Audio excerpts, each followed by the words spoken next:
ओम अथातो ब्रह्म जिज्ञासा ओम।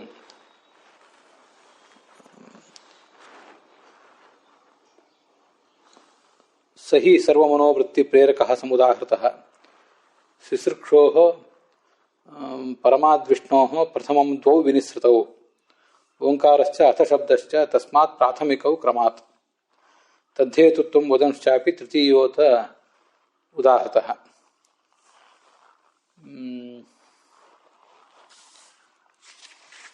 ಭಗವಂತ ನಮ್ಮೆಲ್ಲರ ಮನೋವೃತ್ತಿಗಳಿಗೂ ಪ್ರೇರಕ ಆದ್ದರಿಂದ ಅವನ ಅನುಗ್ರಹದಿಂದ ನಾವು ಈ ಬ್ರಹ್ಮ ಜಿಜ್ಞಾಸೆಯನ್ನು ಮಾಡ್ತೇವೆ ಅಂತಿಷ್ಟು ಈ ಹಿಂದೆ ಬಂದಿದೆ.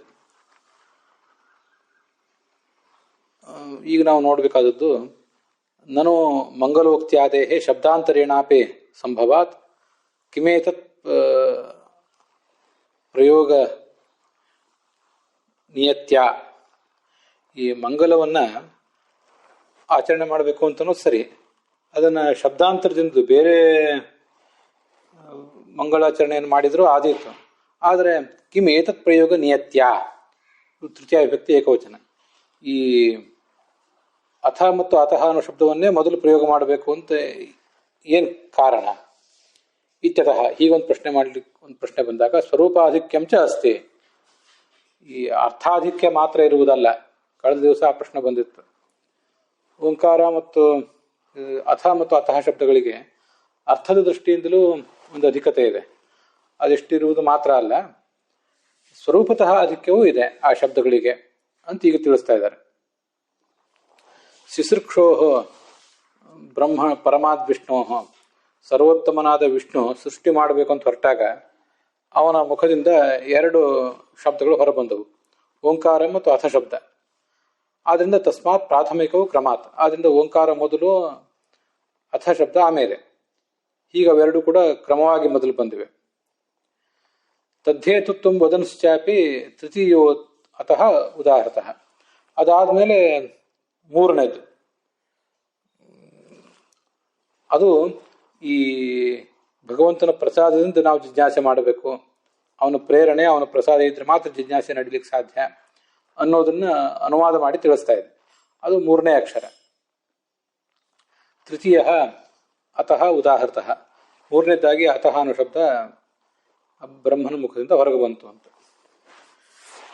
ಇದಕ್ಕೆ ತತ್ವಪ್ರಕಾಶಿಕಾದಲ್ಲಿ ಹೀಗೆ ಗಮನಿಸಬೇಕು. ಪ್ರಥಮ ವಿನಿಸೃತವು ಅತಃ ಸ್ವರೂಪೋತ್ತಮವು. ಈ ಮೊದಲು ಇವು ಹೊರಗೆ ಬಂದಿದ್ದರಿಂದ, ಭಗವಂತನ ಮುಖದಿಂದ ಹೊರಗೆ ಬಂದಿದ್ದರಿಂದ ಸ್ವರೂಪತಃನೇ ಅವು ಉತ್ತಮ ಆಗಿವೆ, ಓಂಕಾರ ಮತ್ತು ಅಥ ಶಬ್ದ. ತಸ್ಮಾತ್ ಪ್ರಾಥಮಿಕವು, ಆದ್ರಿಂದ ಅವುಗಳನ್ನೇ ಕ್ರಮವಾಗಿ ಮೊದಲು ಹೇಳಬೇಕು. ಯತ್ ಸ್ವಜಾತವು ಪ್ರಥಮಂ ಹರೇರ್ ನಿಸ್ಸರತಿ ತತ್ ತತ್ರ ಉತ್ತಮಂ ಇದು ನ್ಯಾಯ ಅನುಸಂಧೇಯ. ಇಲ್ಲೊಂದು ಅನುಮಾನ ಪ್ರಯೋಗ ಮಾಡಿದಾಗ ಆಯ್ತು. ಓಂಕಾರ ಅಥ ಶಬ್ದವು ಸ್ವರೂಪೋತ್ತಮವು, ಯಾಕಂದ್ರೆ ಪ್ರಥಮ ವಿನಿಸೃತತ್ವ ಅಂತ. ಹೀಗೆ ಅನುಮಾನ ಪ್ರಯೋಗ ಮಾಡಿದಾಗ ಅಲ್ಲಿ ಓಂಕಾರ ಅಥ ಶಬ್ದವು ಅಂತ ಎರಡು, ಅದು ಪಕ್ಷ. ಸ್ವರೂಪೋತ್ತಮವು ಅಂತ ಸಾಧ್ಯ. ಪ್ರಥಮ ವಿನಿಸೃತತ್ವಾತ್ ಅಥವಾ ಪ್ರಥಮಂ ವಿನಿಸೃತತ್ವಾತ್ ಅಂತ ಹೇತು. ಹೀಗೆ ಅನುಮಾನ ಪ್ರಯೋಗ ಮಾಡಿದ್ದೀವಿ. ಇದಕ್ಕೊಂದು ವ್ಯಾಪ್ತಿ ತೋರಿಸ್ಬೇಕಲ್ಲ ನಾವು. ಇವೆರಡೂ ಶಬ್ದಗಳನ್ನು ಪಕ್ಷ ಮಾಡಿದ್ದೀವಿ ನಾವು. ಶಬ್ದವನ್ನು ಪಕ್ಷ ಮಾಡಿದ ಮೇಲೆ ಅದಕ್ಕೆ ಯಾವ್ದು ವ್ಯಾಪ್ತಿ ಅಂತ ತೋರಿಸ್ಬೇಕು. ವ್ಯಾಪ್ತಿ ಯಾವ್ದು ತೋರಿಸ್ಬೇಕು ಅಂತ ಪ್ರಶ್ನೆ ಬಂದಾಗ ಇಲ್ಲಿ ಸಾಮಾನ್ಯ ವ್ಯಾಪ್ತಿಯನ್ನ ತೋರಿಸಕ್ಕೆ ಬರೋದಿಲ್ಲ. ನಿರ್ದಿಷ್ಟವಾಗಿ ಈಗ ಪರ್ವತಃ ವನ್ಯಮಾನ್ ಧೂಮಾತ್ ಅಂತ ಹೇಳಿದಾಗ ಪರ್ವತ ವನ್ಯ ಉಳ್ಳದ್ದಾಗಿದೆ, ಯಾಕಂದ್ರೆ ಧೂಮ ಉಳ್ಳದ್ದಾದ್ರಿಂದ. ಧೂಮ ಉಳ್ಳದ್ದು ಆದಂತಹ ವನ್ಯ ಉಳ್ಳದ್ದು ಆದಂತಹ ಮಹಾನಸವನ್ನ ಅಲ್ಲಿ ದೃಷ್ಟಾಂತವನ್ನ ಕೊಟ್ಟಿರ್ತಾರೆ. ಆ ಥರ ಈ ಮಹಾನಸವನ್ನು ಹೇಗೆ ಒಂದು ಪ್ರತ್ಯೇಕವಾಗಿ ದೃಷ್ಟಾಂತ ಕೊಟ್ಟಿರ್ತಾರೆ, ಅದು ಧೂಮ ಉಳ್ಳದ್ದು ಆಗಿದೆ, ವನ್ಯ ಉಳ್ಳದ್ದು ಆಗಿದೆ ಅಂತ. ಅಂಥ ದೃಷ್ಟಾಂತವನ್ನು ಇಲ್ಲಿ ತೋರಿಸ್ಲಿಕ್ಕೆ ಬರೋದಿಲ್ಲ, ಯಾಕಂದ್ರೆ ಬೇರೆ ಶಬ್ದಗಳು ಯಾವುದು ಇಲ್ಲಿಲ್ವೇ ಇಲ್ಲ. ಮೊದಲು ಹೊರಗೆ ಬಂದಂಥ ಶಬ್ದಗಳು ಯಾವುದಿದೆ, ಓಂಕಾರ ಮತ್ತು ಅಥ ಶಬ್ದ, ಇವೆರಡೇ ಮೊದಲು ಹೊರಗೆ ಬಂದಿರುವಂಥ ಶಬ್ದಗಳು ಬ್ರಹ್ಮನ ಮುಖದಿಂದ. ಆದ್ದರಿಂದ ಇದಕ್ಕೆ ನಾವೇನು ಅರ್ಥ ಮಾಡಬೇಕು? ಈ ನ್ಯಾಯಕ್ಕೆ ಸಂಬಂಧಪಟ್ಟಂತೆ, ಈ ಅನುಮಾನಕ್ಕೆ ಸಂಬಂಧಪಟ್ಟಂತೆ ಇತಿ ನ್ಯಾಯ ಅಂತಿದೆಯಲ್ಲ, ಅದನ್ನು ನಾವೀಗ ರಘುತ್ತಮ ಸ್ವಾಮಿ ಟಿಪ್ಪಣಿಗೆ ಅನುಸಾರವಾಗಿ ನೋಡೋಣ. ಅತ್ರ ಸಾಮಾನ್ಯ ವ್ಯಾಪ್ತಿರೇವ ಅನುಸಂಧೇಯ. ಸಾಮಾನ್ಯ ವ್ಯಾಪ್ತಿ, ವಿಶೇಷ ವ್ಯಾಪ್ತಿ ಅಂತ ಎರಡಿದೆ. ಇಲ್ಲಿ ವಿಶೇಷ ವ್ಯಾಪ್ತಿಯನ್ನು ನಾವು ಅನುಸರಣೆ ಮಾಡಲಿಕ್ಕೆ ಬರೋದಿಲ್ಲ. ವಿಶೇಷ ವ್ಯಾಪ್ತಿಯನ್ನು ಅನುಸರಣೆ ಮಾಡಬೇಕಾದ್ರೆ ಯಾವುದು ಪ್ರಥಮಂ ಬ್ರಹ್ಮಮುಖಾದ್ ವಿನಿಸೃತತ್ವಂ, ಮೊದಲು ಬ್ರಹ್ಮನ ಮುಖದಿಂದ ವಿನಿಸೃತವಾಗಿರುವಂತಹ ಬೇರೆ ಯಾವ್ದಾದ್ರು ಉದಾಹರಣೆ ಕೊಡಬೇಕಾಗ್ತದೆ. ಪರ್ವತಃ ವನ್ಯಮಾನ್ ಧೂಮಾತ್ ಅಂತ ಹೀಗೆ ಹೇಳಿದಾಗ ಅಲ್ಲಿ ಮಹಾನಸವನ್ನು ದೃಷ್ಟಾಂತವನ್ನಾಗಿ ಕೊಟ್ಟಿರ್ತಾರೆ. ಮಹಾನಸದಲ್ಲಿ ಧೂಮವೂ ಇದೆ, ವನ್ಹಿಯೂ ಇದೆ. ಅದೊಂದು ನಿರ್ದಿಷ್ಟ ವ್ಯಾಪ್ತಿ, ಅಂದರೆ ವಿಶೇಷ ವ್ಯಾಪ್ತಿ ಅಂತ ಕರೀತಾರೆ. ಪರ್ಟಿಕ್ಯುಲರ್ಲಿ ವ್ಯಾಪ್ತಿಯನ್ನು ತೋರಿಸೋದು. ಆದರೆ ಕೆಲವು ಕಡೆ ಅಂತ ಪರ್ಟಿಕ್ಯುಲರ್ಲಿ ವ್ಯಾಪ್ತಿಯನ್ನು ತೋರಿಸಲಿಕ್ಕೆ ಬರೋದಿಲ್ಲ, ಸಾಮಾನ್ಯ ವ್ಯಾಪ್ತಿಯನ್ನೇ ತೋರಿಸ್ಬೇಕಾಗ್ತದೆ. ಈಗ ಉದಾಹರಣೆಗೆ ವೇದ ವಿಹಿತಾನಿ ಕಾರ್ಯಾಣಿ ಸಫಲಾನಿ, ಯಾಕೆಂದರೆ ಪ್ರೇಕ್ಷಾವತ್ ಪ್ರವೃತ್ತಿತ್ವ ಅಂತ ಒಂದು ಅನುಮಾನ ಪ್ರಯೋಗ ಮಾಡಿದರೆ, ವೇದದಲ್ಲಿ ಯಾವ ಕಾರ್ಯಗಳನ್ನು ಹೇಳಿದ್ದಾರೆ ಅವೆಲ್ಲವೂ ಕೂಡ ಸಫಲಗಳಾಗಿವೆ. ವೇದದಲ್ಲಿ ವಿಹಿತವಾದ ಕಾರ್ಯಗಳು ಅಂತ ಪಕ್ಷ ಸಫಲ ಆಗಿವೆ ಅಂತ ಸಾಧ್ಯ. ಅದಕ್ಕೆ ದೃಷ್ಟಾಂತ ಏನು ಅಂದರೆ ಪ್ರೇಕ್ಷಾವತ್ ಪ್ರವೃತ್ತಿತ್ವ, ವಿವೇಕಿಗಳಾದವರು ಅದು ವಿವೇಕಿಗಳಾದವರ ಪ್ರವೃತ್ತಿ ಆದ್ದರಿಂದ ಅಂತ ಹೀಗಲ್ಲಿ ಹೇತು ಪ್ರಯೋಗ ಮಾಡಿರ್ತಾರೆ. ಈಗ ಇದಕ್ಕೆ ದೃಷ್ಟಾಂತ ಯಾವುದು ನಾವು ತೋರಿಸ್ಲಿಕ್ಕೆ ಸಾಧ್ಯ? ನಿರ್ದಿಷ್ಟವಾಗಿ ದೃಷ್ಟಾಂತ ಯಾವುದು ತೋರಿಸ್ಲಿಕ್ಕೆ ಸಾಧ್ಯ? ಯಾಕಂದರೆ ಸಕಲ ವೇದವಿಹಿತವಾದ, ವೇದ ಪುರಾಣ ಇತ್ಯಾದಿಗಳಲ್ಲಿ ವಿಹಿತವಾದ ಸಕಲ ಕಾರ್ಯಗಳನ್ನು ಕೂಡ ನಾವಿಲ್ಲಿ ದೃಷ್ಟಾಂತವನ್ನಾಗಿ ಹೇತುವನ್ನಾಗಿ ಪಕ್ಷವನ್ನಾಗಿ ತಗೊಂಡ್ಬಿಟ್ಟಿರ್ತೀವಿ. ಎಲ್ಲವೂ ಕೂಡ ಪಕ್ಷವೇ ಆಗಿರೋದ್ರಿಂದ ಅಂಥದೇ ಇನ್ನೊಂದು ಕಾರ್ಯವನ್ನು ದೃಷ್ಟಾಂತವನ್ನಾಗಿ ಹೇಗೆ ನಾವು ಹೇಳಲಿಕ್ಕೆ ಸಾಧ್ಯ? ಅದು ವಿವೇಕಿಗಳ ಕಾರ್ಯ ಆಗಿದೆ, ಅದರಿಂದ ಅದು ಸಫಲವಾಗಿದೆ ಅಂತ ವೇದ ಪುರಾಣಗಳಲ್ಲಿ ಬಂದಿರುವಂತಹ ಮತ್ತೊಂದು ವಾಕ್ಯವನ್ನ ನಾವು ತೋರಿಸ್ಲಿಕ್ಕೆ ಹೇಗೆ ಸಾಧ್ಯ? ಆದ್ರಿಂದ ಅಂಥ ಪರ್ಟಿಕ್ಯುಲರ್ಲಿ ಒಂದು ದೃಷ್ಟಾಂತವನ್ನು ಅಲ್ಲಿ ತಗೊಳ್ಳಿಕ್ಕೆ ಸಾಧ್ಯ ಇಲ್ಲ. ಪರ್ಟಿಕ್ಯುಲರ್ಲಿ ಒಂದು ಶಬ್ದ ಯಾಕೆ ಪ್ರಯೋಗ ಮಾಡಿದೆ ಅಂದ್ರೆ ಅದು ವಿಶೇಷ ವ್ಯಾಪ್ತಿ. ಅಂತ ವಿಶೇಷ ವ್ಯಾಪ್ತಿಯನ್ನು ಅಲ್ಲಿ ಹೇಳೋದು ಸಾಧ್ಯ ಇಲ್ಲ. ಅಂಥ ಸಂದರ್ಭದಲ್ಲಿ ಏನು ಮಾಡ್ತಾರೆ? ಸಾಮಾನ್ಯ ವ್ಯಾಪ್ತಿಯನ್ನು ಅವಲಂಬಿಸ್ತಾರೆ. ಈ ಜಗತ್ತಿನಲ್ಲಿ ವಿವೇಕಿಗಳ ಪ್ರವೃತ್ತಿ ಅಂದರೆ ಕೃಷಿ, ವ್ಯಾಪಾರ, ಉದ್ಯೋಗ ಮೊದಲಾದದ್ದು ಇವೆಲ್ಲವೂ ಕೂಡ ವಿವೇಕಿಗಳ ಪ್ರವೃತ್ತಿಯಾಗಿದೆ, ಅದರಿಂದ ಅವು ಸಫಲ ಆಗಿವೆ. ಅದರಂತೆ ಈ ವೇದಾದಿ ಕಾರ್ಯಗಳ, ವೇದದಲ್ಲಿ ಪುರಾಣಗಳಲ್ಲಿ ವಿಹಿತವಾದ ಕಾರ್ಯಗಳು ಕೂಡ ಸಫಲ ಆಗಿವೆ, ಯಾಕಂದ್ರೆ ಪ್ರೇಕ್ಷಾವತ್ ಪ್ರವೃತ್ತಿ ಆಗಿರೋದ್ರಿಂದ ಅಂತ. ಹೀಗೆ ಸಾಮಾನ್ಯ ಜನರಲ್ ವ್ಯಾಪ್ತಿ ಇದು. ಯಾವ್ಯಾವ ಕಾರ್ಯ ಸಫಲ ಪ್ರೇಕ್ಷಾವತ್ ಕಾರ್ಯ ಆಗಿರ್ತದೋ, ವಿವೇಕಿಗಳ ಕಾರ್ಯ ಆಗಿರ್ತದೋ ಅದೆಲ್ಲವೂ ಸಫಲ ಆಗಿರ್ತದೆ ಅಂತ ಒಂದು ಸಾಮಾನ್ಯ ವ್ಯಾಪ್ತಿ. ಈ ಥರ ಎಲ್ಲ ಕಡೆನೂ ವಿಶೇಷ ವ್ಯಾಪ್ತಿಯೇ ನಡೆಯೋದಿಲ್ಲ, ಕೆಲವು ಕಡೆ ಸಾಮಾನ್ಯ ವ್ಯಾಪ್ತಿಯನ್ನು ಅವಲಂಬಿಸಬೇಕಾಗ್ತದೆ. ಇಲ್ಲಿಯೂ ಕೂಡ ಸಾಮಾನ್ಯ ವ್ಯಾಪ್ತಿರೇವ ಅನುಸಂಧೇಯ ಅಂತಾರೆ ರಘುತ್ತಮ ಸ್ವಾಮಿಗಳು. ಹೇಗೆಂದ್ರೆ ಯಥಾ ದೇವೇಶು ಚತುರ್ಮುಖ ಇತಿ ದೃಷ್ಟಾಂತ ಸಂಭವಾತ್. ಚತುರ್ಮುಖ ಬ್ರಹ್ಮ ಪರಮಾತ್ಮನಿಂದ ಮೊದಲು ಸೃಷ್ಟನಾಗಿದ್ದಾನೆ. ಆದ್ದರಿಂದ ಅವನು ದೇವತೆಗಳ ಗುಂಪಿನಲ್ಲಿ ಅಥವಾ ಮುಕ್ತಿಯೋಗ್ಯರಾದಂತಹ ಜೀವರಲ್ಲಿ ಅವನು ಮೊದಲು, ಅವನೇ ಶ್ರೇಷ್ಠ ಅಂತ ಅದರ ತಾತ್ಪರ್ಯ. ಯತ್ ಸ್ವಜಾತವು ಟೀಕಾದಲ್ಲಿ ಯತ್ ಯಾವುದು ಸ್ವಜಾತವು ತನ್ನ ಗುಂಪಿನಲ್ಲಿ ಪ್ರಥಮಂ ಹರಿಯರ್ ನಿಸ್ಸರತಿ, ಮೊದಲು ಭಗವಂತನಿಂದ ಹೊರಬಂದಿರ್ತದ, ತತ್ ಉತ್ತಮಂ ತತ್ ತತ್ರ ಉತ್ತಮಂ, ಮೊದಲು ಹೊರಗೆ ಬಂದಿದ್ದು ತತ್ರ ಆ ಗುಂಪಿನಲ್ಲಿ ಉತ್ತಮ ಅಂತ. ಇದೊಂದು ನ್ಯಾಯ. ಈ ಅನುಸಂಧಾನವನ್ನು ಇಟ್ಕೊಳ್ಬೇಕು. ಹೀಗಿಟ್ಕೊಂಡಿದ್ದರಿಂದ ಸರಿ ಆಯ್ತು. ಇಲ್ಲದೆ ಹೋದ್ರೆ ನಿರ್ದಿಷ್ಟವಾಗಿ ಆ ಪರಮಾತ್ಮನ ಮುಖದಿಂದ ಹೊರಗೆ ಬಂದಂತ ಮತ್ತೊಂದು ಏನನ್ನು ನಾವು ತೋರಿಸ್ಲಿಕ್ಕೆ ಸಾಧ್ಯ ಇದೆ? ಈ ಓಂಕಾರ ಮತ್ತು ಅಥಶಬ್ದಗಳನ್ನ ಪರಮಾತ್ಮ ಮುಖದಿಂದ ಸೃಷ್ಟಿ ಮಾಡಿದ, ಉಚ್ಚಾರ ಮಾಡಿದ. ಚತುರ್ಮುಖ ಬ್ರಹ್ಮನನ್ನ ತನ್ನ ನಾಭಿಯಿಂದ ಸೃಷ್ಟಿ ಮಾಡಿದ. ಅಂತೂ ಭಗವಂತನಿಂದ ಹೊರಗೆ ಬಂದದ್ದು ಅಂತ ಹೀಗೆ ದೃಷ್ಟಿಯಿಂದ ಅದನ್ನು ನಾವು ಬ್ರಹ್ಮನನ್ನು ದೃಷ್ಟಾಂತವನ್ನಾಗಿ ತಗೊಳ್ಳಿಕ್ಕೆ ಸಾಧ್ಯ. ನತು ಯಹ ಶಬ್ದ ಇತಿ ವಿಶೇಷ ವ್ಯಾಪ್ತಿ, ರಘುತ್ತಮ ಸ್ವಾಮಿಗಳ ವಾಕ್ಯ. ಯಾವ ಶಬ್ದವು ಮೊದಲು ಹೊರಗೆ ಬಂದಿರ್ತದೋ ಅದು ಶಬ್ದವೇ ಶ್ರೇಷ್ಠ ಅಂತ ವ್ಯಾಪ್ತಿ ಇಟ್ಕೊಂಡ್ಬಿಟ್ರೆ ಅವಾಗ ದೃಷ್ಟಾಂತ ತೋರಿಸೋದಿಲ್ಲ. ಯಾಕಂದ್ರೆ ಚತುರ್ಮುಖ ಬ್ರಹ್ಮನ ಮುಖದಿಂದ ಹೊರಗೆ ಬಂದಿರುವಂತಹ, ಸೃಷ್ಟಿಯ ಆರಂಭದಲ್ಲಿ ಹೊರಗೆ ಬಂದಿರುವ ಚತುರ್ಮುಖ ಬ್ರಹ್ಮ ಅಲ್ಲ, ಪರಮಾತ್ಮ. ಪರಬ್ರಹ್ಮನ ಮುಖದಿಂದ ಸೃಷ್ಟಿಯ ಆರಂಭದಲ್ಲಿ ಹೊರಗೆ ಬಂದಿರುವಂತಹ ಬೇರೆ ವಾಕ್ಯ ಮತ್ತೆಲ್ಲಿದೆ? ಅದಿರೋದೇ ಓಂಕಾರ ಮತ್ತು ಅಥಶಬ್ದ. ಹೀಗಿರುವುದರಿಂದ ಅದನ್ನೇ ಇಲ್ಲಿ ಹೇಳಬೇಕೆ ಹೊರತು ಬೇರೆ ಯಾವುದನ್ನು ದೃಷ್ಟಾಂತವನ್ನಾಗಿ ಹೇಳಲಿಕ್ಕೆ ಸಾಧ್ಯ ಇಲ್ಲ. ಆದ್ದರಿಂದ ಒಂದು ನಿರ್ದಿಷ್ಟ ವ್ಯಾಪ್ತಿಯನ್ನು ಅಂದರೆ ವಿಶೇಷ ವ್ಯಾಪ್ತಿಯನ್ನು ಅಥವಾ ಪರ್ಟಿಕ್ಯುಲರ್ ವ್ಯಾಪ್ತಿಯನ್ನು ನಾವು ಅನುಸರಿಸ್ತೀವಿ ಅಂದರೆ ಅದು ಕೆಲಸ ಆಗಲಿಕ್ಕಿಲ್ಲ. ಸಾಮಾನ್ಯ ವ್ಯಾಪ್ತಿಯನ್ನು ಅನುಸರಿಸಿದಾಗಲೇ ಅದು ಕೆಲಸ ಆಗೋದು. ಅದಕ್ಕಾಗಿ ಸಾಮಾನ್ಯ ವ್ಯಾಪ್ತಿ ಅಂತ ಅರ್ಥ. ಇದು ರಾಘವೇಂದ್ರ ಸ್ವಾಮಿ ಟಿಪ್ಪಣಿಯಲ್ಲೂ ಹೀಗೆ ಇದೆ, ಆದರೆ ವಾಕ್ಯಗಳು ಸ್ವಲ್ಪ ಮಿಕ್ಸ್ ಆಗಿದೆ, ಹೆಚ್ಚು ಸ್ಪಷ್ಟವಾಗಿದೆ ರಘುತ್ತಮ ಸ್ವಾಮಿ ಟಿಪ್ಪಣಿಯಲ್ಲಿ. ಅದಕ್ಕಾಗಿ ಅದನ್ನು ಆ ಥರ ತಿಳ್ಕೊಳ್ಬೇಕು. ಸಾಮಾನ್ಯ ವ್ಯಾಪ್ತಿ, ವಿಶೇಷ ವ್ಯಾಪ್ತಿ ಅಂದರೆ ಅದು ಹೀಗೆ. ಅತಶ್ಚ ತೃತೀಯತೆಯ ಪ್ರಾಥಮಿಕ ಉದಾಹೃತಃ. ಇಲ್ಲಿ ಮುಂದೆ ತೃತೀಯೋತ ಉದಾಹೃತಃ ಅಂತಿದೆ. ತದ್ದೇತುತ್ವಂ ವದನಶ್ಚಾಪಿ ತೃತೀಯ ಅತಃ ಉದಾಹೃತಃ. ಓಂ ಅಥ ಅತಃ. ಅತಃ ಅನ್ನೋದು ಮೂರನೇದ್ದು. ಅದು ಮೂರನೇದಾಗಿ ಪ್ರಥಮ. ಮೊದಲನೇದಾಗಿ ಪ್ರಥಮ ಓಂಕಾರ, ಎರಡನೇದಾಗಿ ಪ್ರಥಮ ಅತಃ ಅಲ್ಲ ಅಥ ಶಬ್ದ, ಆಮೇಲೆ ಮೂರನೇದಾಗಿ ಪ್ರಥಮ ಈ ಅತಃ ಅನ್ನೋ ಶಬ್ದ ಅಂತ ಅರ್ಥ. ಹೀಗೆ ತದ್ದೇತುತ್ವವನ್ನು, ಆ ಕಾರಣತ್ವವನ್ನು ತಿಳಿಸ್ತದೆ. ಏನು ಕಾರಣ ಅಂತ ಮುಂದೆ ಹೇಳ್ತಾರೆ. ಆ ಕಾರಣತ್ವವನ್ನು ತಿಳಿಸುವುದರಿಂದ ಅತಃ ಅನ್ನೋ ಶಬ್ದವು ತೃತೀಯತೆಯ ಮೂರನೇದಾಗಿ ಪ್ರಾಥಮಿಕ. ಮೂರನೂ ಪ್ರಾಥಮಿಕನೇ. ಪ್ರಾಥಮಿಕ ಅಂದರೆ ಅದಕ್ಕೊಂದು ಸಾಪೇಕ್ಷವಾಗಿ ಓಂಕಾರ ಮೊದಲು ಪ್ರಾಥಮಿಕ, ಅಥ ಆಮೇಲೆ ಪ್ರಾಥಮಿಕ, ಅತಃ ಅನ್ನೋದು ಆಮೇಲೆ ಪ್ರಾಥಮಿಕ, ಮೂರನೇ ಸ್ಥಾನ ಅಂತ ಹೀಗಾದ್ರ ಅರ್ಥ. ಯತಃ ತೃತೀಯತೆಯ ಉದಾಹೃತಃ ವಿಷ್ಣುನ ಇತಿ ಅತಃ ಇತ್ಯತಃ, ಈ ಕಾರಣದಿಂದ ಉತ್ತಮ ಅಂತ ಅರ್ಥ.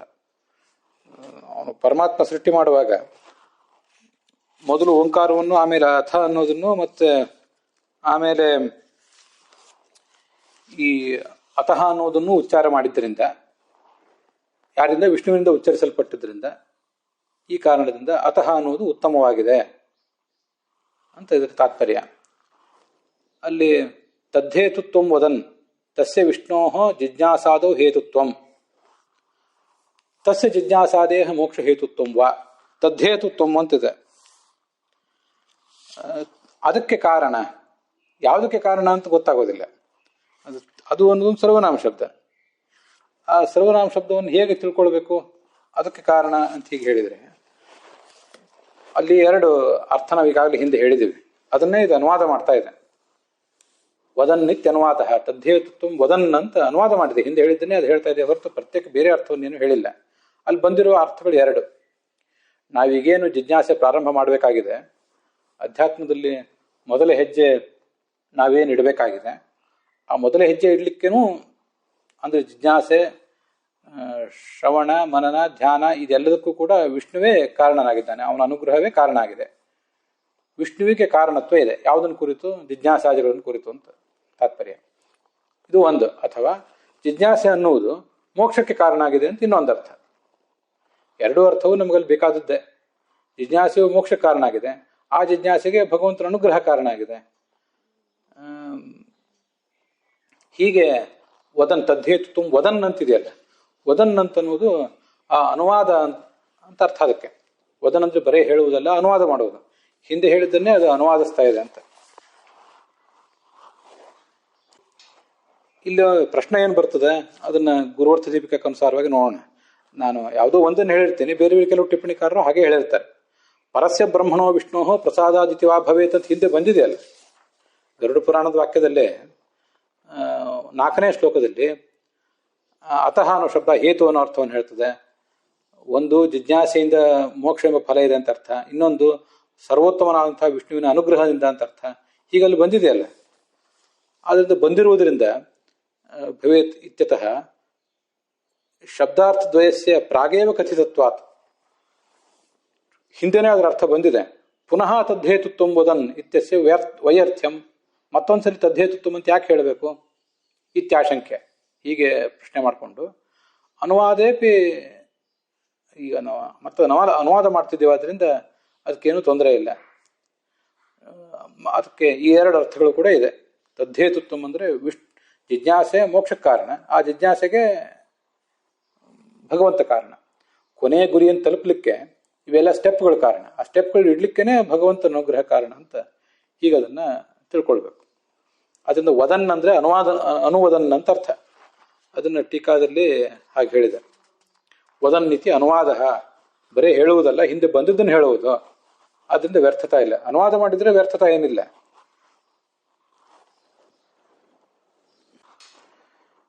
ನ ಕೇವಲಂ ಆಧಿಕ್ಯಂ ಸ್ವರೂಪತಃ ಕಿಂತು ಅರ್ಥತಶ್ಚ ಇತ್ಯತೋಪಿ ಪ್ರಥಮ ಪ್ರಯೋಗ ಇತ್ಯಾಹ. ಅದು ಮೊದಲು ಭಗವಂತನ ಮುಖದಿಂದ ಹೊರಗೆ ಬಂದಿದ್ದರಿಂದ ಅದಕ್ಕೆ ಸ್ವರೂಪತಃ ಆಧಿಕ್ಯ ಇರುವುದು ಮಾತ್ರ ಅಲ್ಲ, ಅರ್ಥದ ದೃಷ್ಟಿಯಿಂದಲೂ ಅದಕ್ಕೊಂದು ಮಹತ್ವ ಇದೆ ಅಂತ ಈಗ ಹೇಳ್ತಿದ್ದಾರೆ. ಅಲ್ಲಿ ಅಥ ಮತ್ತು ಅತಃ ಎರಡೂ ಕಡೆನೂ ಕೂಡ ಅಕಾರ ಇದೆ. ಆ ಅಕಾರ ಅಂತ ಅನ್ನೋದು ಭಗವಂತ ಸರ್ವಗುಣ ವಿಶಿಷ್ಟ ಅಂತ ಅನ್ನೋದನ್ನು ತಿಳಿಸ್ತದೆ. ಅಕಾರ ಸರ್ವವಾಗಾತ್ಮ ಪರಬ್ರಹ್ಮಾಭಿದಾಯಕ ತಥೌ ಪ್ರಾಣಾತ್ಮಕವು ಪ್ರೋಕ್ತು ವ್ಯಾಪ್ತಿ ಸ್ಥಿತ್ಯಭಿದಾಯಕವು ಅಂತ. ಅಕಾರ ಅಂತ ಅನ್ನೋದು ಸರ್ವವಾಗಾತ್ಮಕವಾಗಿದೆ. ಎಲ್ಲ ಶಬ್ದರಾಶಿಯು ಕೂಡ, ವೇದ ಪುರಾಣಗಳ ಶಬ್ದರಾಶಿಯು ಕೂಡ ಅಕಾರ ಏನು ಹೇಳ್ತದೋ ಅದನ್ನೇ ಹೇಳ್ತವೆ. ಇದು ಟಿಪ್ಪಣಿಗಳಲ್ಲೂ ಕೆಲವೊಂದು ಹೇಳಿದ್ದಾರೆ. ನನಗೆ ಐತರೆಯ ಭಾಷ್ಯದಲ್ಲಿ ನಾನು ನೋಡಿದ್ದೊಂದು ನೆನಪಿಗೆ ಬಂತು. ಅಕಾರ ಸಮಸ್ತ ವಾಂಗ್ಮಯಕ್ಕೆ ಮೂಲ ಅಂತ ಅಲ್ಲಿ ಒಂದು ಕಡೆ ಅದನ್ನು ವಿವರಿಸಿದ್ದಾರೆ. ಅದನ್ನ ನಾನು ಐತರೆಯ ಭಾಷೆಯಲ್ಲಿ ಎಲ್ಲಿ ಬಂದಿತ್ತು ಅಂತ ಆ ಪ್ರಪಾಠಕ ಪ್ರಘಟ್ಟಕ ಅದನ್ನೆಲ್ಲ ಹೇಳ್ಬೋದು. ಆದರೆ ನಾನು ನೋಡ್ತಿರೋ ಪುಸ್ತಕದಲ್ಲಿ ಅದಷ್ಟು ಸರಿಯಾಗಿ ತಿಳಿಯೋದಿಲ್ಲ. ಅದನ್ನು ನೀವು ಅದನ್ನು ನಾಳೆ ರೆಫರ್ ಮಾಡುವಾಗ ವಾಂಗ್ಮಯ ಎಲ್ಲವೂ ಕೂಡ 5 ವಿಧ ಅಂತ ಆರಂಭದಲ್ಲಿ ಬಂದಿದೆ. ಬೃಹತಿ ಸಹಸ್ರ ಅಕಾರದ ವ್ಯಾಖ್ಯಾನ, ಅದಾದ್ಮೇಲೆ ವಾಂಗ್ಮಯವೆಲ್ಲವೂ 5 ವಿಧ, ಅಕಾರವು ಸಮಸ್ತ ವಾಂಗ್ಮಯಕ್ಕೆ ಮೂಲ. ಹೀಗೆ ನಾನು ಕನ್ನಡದಲ್ಲಿ ಹೇಳಿದೆ, ಸಂಸ್ಕೃತ ಇಂಡೆಕ್ಸ್ನಲ್ಲೂ ಹಾಗೇ ಇರ್ತದೆ. ಏನು ವಿಷಯ ಅಂದರೆ ತಸ್ಮಾತ್ ಅಕಾರ ಏವಾಯಂ ಸರ್ವಭಾಗಾತ್ಮಕ ಶ್ರುತಃ ಅಂತ ಐತರೆಯ ಭಾಷ್ಯ. ಬೃಹತಿ ಸಹಸ್ರ ಮತ್ತು ಉಳಿದೆಲ್ಲ ಅಕಾರ ವ್ಯಾಖ್ಯಾನವೂ ಕೂಡ ಅದು 5 ಥರ ಇದೆ. 5 ಥರ ಇದೆ ಅನ್ನೋದು ನಮ್ಗೆ ಇಲ್ಲೇನ ಬೇಕಾಗಿಲ್ಲ, ಗೊತ್ತಿರಲಿ. ಆದ್ರಿಂದ ಶ್ರುತಿ ಸ್ಮೃತಿಗಳಲ್ಲಿ ಈ ಅಕಾರದ ವ್ಯಾಖ್ಯಾನವೇ ಇರೋದು. ಅಕಾರ ಏನು ಹೇಳ್ತದೋ ಅದನ್ನೇ ಶ್ರುತಿ ಸ್ಮೃತಿಗಳು ವಿಸ್ತಾರವಾಗಿ ಹೇಳಿವೆ ಅಷ್ಟೆ. ಎಲ್ಲಾ ವೇದಾದಿ ಗ್ರಂಥಗಳು ಕೂಡ ಅಕಾರದ ವ್ಯಾಖ್ಯಾನ ರೂಪವಾಗಿವೆ. ತಸ್ಯೈವ ವ್ಯಕ್ತಿ ರೂಪೋಯಂ ಸರ್ವ ವೇದಾದಿ ವಿಸ್ತರ ತಸ್ಮಾತ್ ಸರ್ವಗುಣಾನ್ ವಿಷ್ಣೋ ಅಕಾರೋ ವಕ್ತಿ ಯತ್ ಪ್ರಭೋ. ಅದರಿಂದ ಅಕಾರ ಅನ್ನೋದು ಭಗವಂತ ಸರ್ವಗುಣ ಪರಿಪೂರ್ಣ ಅನ್ನೋದನ್ನು ತಿಳಿಸ್ತದೆ. ತದ್ವ್ಯಕ್ತಯೋಪಿ ಶಬ್ದಾಯೇ ಸರ್ವೇ ವಿಷ್ಣು ಗುಣ ಬ್ರುವಾಹ. ಅದರ ಅರ್ಥವನ್ನೇ ಅವೆಲ್ಲವೂ ಕೂಡ ವಿಸ್ತಾರವಾಗಿ ಹೇಳ್ತವೆ. ಹೀಗೆ ಎಲ್ಲ ಶಾಸ್ತ್ರಗಳು ಕೂಡ ಅಕಾರದ ವ್ಯಾಖ್ಯಾನ ರೂಪವೇ ಆದ್ದರಿಂದ ಬೃಹತಿ ಸಹಸ್ರವೂ ಕೂಡ ಅಕಾರದ ವ್ಯಾಖ್ಯಾನವೇ. ಅದ್ರ ಬಗ್ಗೆ ಏನೂ ಸಂಶಯ ಬೇಡ ಅಂತ ಅದರ ತಾತ್ಪರ್ಯ. ಮತ್ತೆ ಅಲ್ಲಿ ಹಿಂದೆನೂ ಇನ್ನೊಂದು ಕಡೆ ಬಂದಿದೆ, ಅದರಲ್ಲಿ ಕೂಡ ಈ ವಿಷಯ ಇದೆ. ಅಕಾರ ಪ್ರಥಮ ನಾಮ ವಿಷ್ಣು ಸರ್ವಗುಣಾನ್ ಬ್ರುವನ್. ಅದು ಮೊದಲ ನಾಮ ಭಗವಂತಂದು. ಸರ್ವದೋಷ ವಿರುದ್ಧತ್ವಾದ್ ಗುಣಾನಾಂ ಅನ್ಯತಾಮಪಿ. ಅಂದ್ರೆ ಭಿನ್ನ ಅಂತ ಅರ್ಥ, ನಮ್ಗೆ ಇದು ಗೊತ್ತಿದೆ. ಜ್ಞಾನಿ ಅಂದ್ರೆ ತಿಳಿದವನು, ಅಜ್ಞಾನಿ ಅಂದ್ರೆ ಜ್ಞಾನಿಗಿಂತ ಭಿನ್ನನಾದವನು, ಹೀಗೆಲ್ಲ ನಮ್ಗೆ ಗೊತ್ತಿದೆ. ಆದ್ರಿಂದ ಅಕಾರ ಅನ್ನೋದು ಭಿನ್ನ ಅನ್ನೋ ಅರ್ಥವನ್ನು ಹೇಳ್ತದೆ. ಗುಣಗಳು, ಭಗವಂತನಲ್ಲಿರುವ ಗುಣಗಳು ಎಲ್ಲಾ ದೋಷಗಳಿಗಿಂತಲೂ ಭಿನ್ನವಾಗಿವೆ. ಆದ್ರಿಂದ ಅವನು ಗುಣಪೂರ್ಣ ಅಂತ ತಿಳಿಸುತ್ತೆ. ಆಮೇಲೆ ಅನ್ಯತಾಮಪಿ ವಿಷ್ಣೋರು ವದತಿ ಜೀವೇಭ್ಯ ಜಡೇಭ್ಯಶ್ಚೈವ ಸರ್ವದಾ. ಜೀವರಿಂದಲೂ ಜಡನಿಂದಲೂ ಈ ಭಗವಂತ ಪೂರ್ಣವಾಗಿ ಭಿನ್ನನಾಗಿದ್ದಾನೆ ಅಂತ ಈ ಅರ್ಥವನ್ನೆಲ್ಲ ಅದು ತಿಳಿಸ್ತದೆ. ಅಕಾರೋ ಮುಖ್ಯನಾಮಿಹಿ. ಇಲ್ಲೊಂದು ಕಡೆ, ಎಲ್ಲೋ ಐತರೆಯ ಭಾಷ್ಯದಲ್ಲಿ ಒಂದು ಕಡೆ ಬಂದಿದೆ. ಬೇರೆ ಯಾವ್ದಾದ್ರು ಶಬ್ದಗಳನ್ನು, ಭಗವಂತನ ಹೆಸರುಗಳನ್ನ ಇನ್ನೊಬ್ರು ಯಾರ್ಯಾರಿಗೂ ಇಡ್ತಿರ್ತಾರೆ, ಆದ್ರೆ ಅಕಾರವನ್ನು ಮಾತ್ರ ಯಾರಿಗೂ ಹೆಸರಿಡೋದಿಲ್ಲ ಅಂತ ಇಲ್ಲೆಲ್ಲ ಒಂದು ಕಡೆ ಬಂದಿದೆ. ನನ್ಗೆ ಅದು ಈಗೇನು ಸಿಗಲಿಲ್ಲ. ಇರ್ಲಿ, ಪ್ರಥಮಂ ನಾಮ ಮತ್ತೊಂದು ವಿಶಿಷ್ಟವಾದ ನಾಮ ಒಂದು. ಮತ್ತೆ ಇಲ್ಲಿ ಮುಂದೆ ಈ ಅ ಮತ್ತು ಥ ಇದೆಲ್ಲ ಬಂದಿದೆಯಲ್ಲ, ತಥೌ ಪ್ರಾಣಾತ್ಮಕೋ ಪ್ರೋಕ್ತವು. ಅಥ ಅನ್ನುವಲ್ಲಿ ಮತ್ತು ಅತಃ ಅನ್ನುವಲ್ಲಿ ಎರಡು ಕಡೆನೂ ಅಕಾರ ಇದೆ. ಮತ್ತೆ ಅಥ ಅನ್ನುವಲ್ಲಿ ಥ ಇದೆ, ಅತಃ ಅನ್ನುವಲ್ಲಿ ತ ಇದೆ.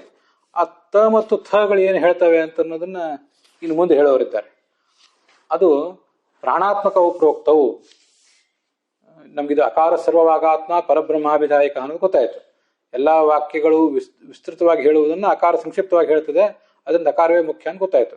ಪರಬ್ರಹ್ಮ ಅಂದ್ರೆ ಗುಣಪೂರ್ಣನಾದ ಭಗವಂತನ ಹೇಳ್ತದೆ ಅಂತ ಗೊತ್ತಾಯ್ತು. ತಥೌ, ಅತಃ ಅನ್ನಲಿರುವ ತಕಾರ, ಅಥ ಅನ್ನಲಿರುವ ಥ ಮಹಾಪ್ರಾಣ, ಇವೆರಡೂ ಕೂಡ ಪ್ರಾಣಾತ್ಮಕವು. ಪ್ರಾಣಾತ್ಮಕವು ಅನ್ನೋ ಶಬ್ದಕ್ಕೆ ಎರಡೆರಡು ಥರ ವ್ಯಾಖ್ಯಾನ ಇದೆ, ಅದನ್ನು ನೋಡೋಣ ಈಗ. ಪ್ರಾಣಾತ್ಮಕವು ಪ್ರೋಕ್ತವು ವ್ಯಾಪ್ತಿ ಸ್ಥಿತ್ಯ ಅಭಿದಾಯಕವು. ಅವು ಭಗವಂತನ ವ್ಯಾಪ್ತಿಯನ್ನ ಮತ್ತು ಸ್ಥಿತಿಯನ್ನ ವರ್ಣನೆ ಮಾಡ್ತವೆ. ಪ್ರಾಣಾತ್ಮಕವು ಅಂತಿದೆಯಲ್ಲ, ಪ್ರಾಣಾತ್ಮಕವು ಅಂದರೆ ಪ್ರಾಣದೈವತ್ಯವು ಅಂತ ಅರ್ಥ. ಟೀಕಾದಲ್ಲಿ ಪ್ರಾಣಾತ್ಮಕವು ಅನ್ನೋದಕ್ಕೆ ಪ್ರಾಣದೈವತ್ಯವು ಭಗವದ್ವಾಚಕವು. ಈ ತಕಾರ ಮತ್ತು ಥಕಾರಗಳಿಗೆ ಪ್ರಾಣ ಅಂದರೆ ಮುಖ್ಯ ಪ್ರಾಣ, ಅವನು ದೇವತೆಯಾಗಿದ್ದಾನೆ. ಪ್ರಾಣ ದೈವತ್ಯವಾದ್ಮೇಲೆ ಒಂದು ಕಾಮ ಇರಬೇಕು. ನಾವು ಅನೇಕ ಕಡೆ ಈ ಟೀಕಾ ಟಿಪ್ಪಣಿ ಓದ್ತೀವಲ್ಲ, ಅಲ್ಲಿ ಕೆಲವು ಸರಿ ಸಮಸ್ಯೆ ಏನಾಗ್ತದೆ ಅಂದರೆ ಯಾವ್ದಾದ್ರು ಒಂದು ಶಬ್ದವನ್ನು ತೊಗೊಂಡು ಅದ್ರ ಮುಂದೆ ಇನ್ನೊಂದು ಶಬ್ದ ಹಾಕಿರ್ತಾರೆ. ಅದು ಮೊದಲನೇ ಶಬ್ದದ ವ್ಯಾಖ್ಯಾನ ರೂಪ ಎರಡನೇ ಶಬ್ದ ಅಂತ ಕೆಲವು ಕಡೆ ಕಾಣಿಸ್ತಿರ್ತದೆ. ಇದು ಹಾಗೆ ಇರಬಹುದೇನೋ ಅಂತ ನನಗೆ ಸಂಶಯ ಬಂತು. ಅದು ಹಾಗಲ್ಲ. ಅದು ಪ್ರಾಣದೈವತ್ಯವು ಇದೊಂದು ವಿಷಯ. ತಕಾರ ಮತ್ತು ಥಕಾರಗಳು ಪ್ರಾಣನನ್ನೇ ದೇವತೆಯನ್ನಾಗಿ ಹೊಂದಿರುವಂಥವು ಮತ್ತು ಭಗವದ್ವಾಚಕವು. ಪ್ರಾಣದೈವತ್ಯವು ಅಂತ ಟೀಕಾದಲ್ಲಿದೆಯಲ್ಲ, ಅದರ ಅರ್ಥ ಭಗವದ್ವಾಚಕವು ಅಂತೇನೋ ಅಂತ ನನಗೆ ನೋಡುವಾಗ ಒಂದ್ಸರಿ ಸಂಶಯ ಬಂದಿತ್ತು. ಅದು ಹಾಗಲ್ಲ. ಪ್ರಾಣದೈವತ್ಯವು, ಈ ತಕಾರ ಮತ್ತು ಥಕಾರಗಳು ಪ್ರಾಣನನ್ನೇ ಅಭಿಮಾನಿಯನ್ನಾಗಿ ಹೊಂದಿರುವಂಥವು ಮತ್ತು ಭಗವದ್ವಾಚಕವು. ಅದಕ್ಕೆ ವಾಚ್ಯ ಭಗವಂತ, ಪ್ರಾಣ ಅದಕ್ಕೆ ದೇವತೆ ಮಾತ್ರ, ಅಭಿಮಾನಿ ದೇವತಾ ಮಾತ್ರ. ಹೀಗೆ ಅದರ ತಾತ್ಪರ್ಯ. ಪ್ರಾಣ ಅದರ ದೇವತೆ ಅಂತ ಬಂತಲ್ಲ, ಆವಾಗ ನಾನು ಐತರೇಯ ಭಾಷ್ಯದಲ್ಲಿ ಈಗಿರೋ ಒಂದು ವಾಕ್ಯ ಓದಿದ್ದಿಲ್ಲ, ಅಕಾರ ಅನ್ನೋದು ಎಲ್ಲ ನಾಮಗಳ ವ್ಯಾಖ್ಯಾನ ರೂಪ ಅಂತ. ಅಲ್ಲಿ ಈ ಮುಖ್ಯ ಪ್ರಾಣನ ಬಗ್ಗೆ ಮತ್ತು ಭಾರತೀಯ ಬಗ್ಗೆನೂ ಕೂಡ ಬಂದಿದೆ. ಅದನ್ನೊಂದು ನೋಡೋಣ ಅಂತ ಅನಿಸ್ತೀವಿ ಪ್ರಾಸಂಗಿಕವಾಗಿ. ಅಕಾರಸ್ಯ ತಥೋಪಾಂಶೋ ಅಭಿಮಾನೀತು ಮಾರುತಃ ಭಾರತೀ ಉಚ್ಚೋಜಿತಸ್ಯಾಪಿ ಹಿ ಅಕಾರಸ್ಯ ಅಭಿಮಾನಿನಿ. ಇತರರಿಗೆ ಕೇಳದಂತೆ ಮೆಲ್ಲಗೆ ಅಕಾರವನ್ನು ಉಚ್ಚಾರ ಮಾಡಿದರೆ ಅದಕ್ಕೆ ವಾಯು ಅಭಿಮಾನಿ ಅಂತೆ. ಮತ್ತೆ ಈ ಭಾರತೀಯ ಅಭಿಮಾನಿನಿ ಯಾವುದಕ್ಕೆ ಅಂದರೆ, ಇತರರಿಗೆ ಕೇಳಿಸುವಂತೆ ಗಟ್ಟಿಯಾಗಿ ಅಕಾರ ಉಚ್ಚಾರ ಮಾಡಿದರೆ ಅದಕ್ಕೆ ಅವಳು ಅಭಿಮಾನಿನಿ. ಅವಳು ದೇಹ, ಇಂದ್ರಿಯ, ಅಂತಃಕರಣಗಳು ಮತ್ತು ಶರೀರ, ಸ್ಥೂಲ ಶರೀರ, ಸೂಕ್ಷ್ಮ ಶರೀರ, ಇದಕ್ಕೆಲ್ಲದಕ್ಕೂ ಅಭಿಮಾನಿನಿ ಆದವಳು ಈ ಭಾರತೀ ದೇವಿ. ಇಬ್ರು ಗಂಡ ಹೆಂಡತಿ ಇಬ್ರು ಅಭಿಮಾನಿಗಳೇ. ಅದರಲ್ಲಿ ಅವನು ಮೆಲ್ಲಗೆ ಉಚ್ಚಾರ ಮಾಡಿದ ಅಕಾರಕ್ಕೆ ಅಭಿಮಾನಿ, ಇವಳು ಜೋರಾಗಿ ಉಚ್ಚಾರ ಮಾಡಿದ ಅಕಾರಕ್ಕೆ ಅಭಿಮಾನಿನಿ. ತಸ್ಮಾತ್ ಉಚ್ಚಾದುಪಾಂಶುರಿ ಜಪಾದಿಶು ಫಲಪ್ರದಃ. ಪತ್ನಿಗಿಂತ ಪತಿ ಯಾವತ್ತೂ ಶ್ರೇಷ್ಠನಾಗಿರ್ತಾನೆ. ಈ ಜಗತ್ತಿನಲ್ಲೂ ವಯಸ್ಸಿನ ದೃಷ್ಟಿಯಿಂದ ಇತ್ಯಾದಿ ಶ್ರೇಷ್ಠನಾಗಿರ್ತಾನೆ. ದೇವತಾ ತಾರತಮ್ಯದಲ್ಲಿ ಅಂತೂ ಯೋಗ್ಯತಾ ದೃಷ್ಟಿಯಿಂದಲೇ ಪತಿಯಾದವನು ಪತ್ನಿಗಿಂತ ಶ್ರೇಷ್ಠನಾಗಿರ್ತಾನೆ, ನಮ್ಗದು ಗೊತ್ತಿದೆ. ಅದರಿಂದ ವಾಯು ಪತಿರ್ಹಿ ಭಾರತ್ಯಾಹ, ಮುಖ್ಯ ಪ್ರಾಣ ಭಾರತಿಗೆ ಪತಿಯಾಗಿದ್ದಾನೆ. ಅವನು ಮೆಲ್ಲಗೆ ಉಚ್ಚಾರ ಮಾಡಿದ ಅಕಾರದ ಅಭಿಮಾನಿ. ಗಂಡ ಹೆಂಡತಿಗಿಂತ ಶ್ರೇಷ್ಠ ಆದ್ದರಿಂದ ಜೋರಾಗಿ ಉಚ್ಚಾರ ಮಾಡಿದ ಅಕಾರಕ್ಕಿಂತ ಮೆಲ್ಲಗೆ ಉಚ್ಚಾರ ಮಾಡಿದ ಅಕಾರ ಅಂತ ಅನ್ನೋದು ಹೆಚ್ಚು ಶ್ರೇಷ್ಠ.